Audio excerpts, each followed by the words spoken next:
یوسف ولې دومره خفه یې؟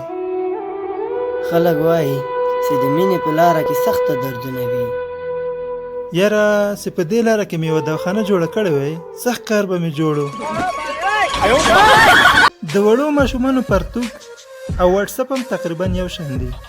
څو شېبې بعد یې باید وګورئ چې څه خو پکې راغلي نه دي. یوسف جانه نن درته یو شعر وایم.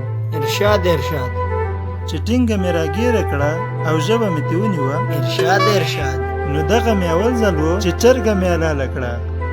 زمانه ما ویل مال شی به وي. ودي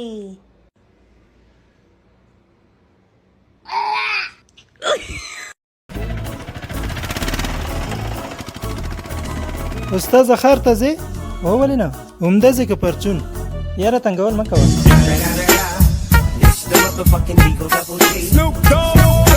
د یوې څېړنې نه دا معلومه شوه چې دنیا ګرده نه بلکې مطلبی ده.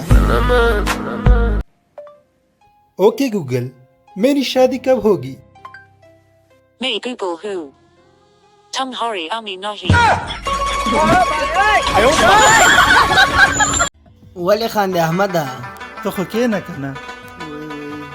د موږ د ګاونډي خر مریض شوی و، د تداوي لپاره یې ورته خپله غوا خرڅه کړه.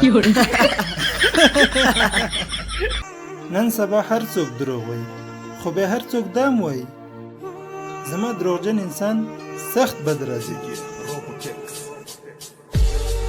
هغه انسانان چې د خپل زړه درد نشي بیانولی هغوی ته ډېره غوسه ورځي.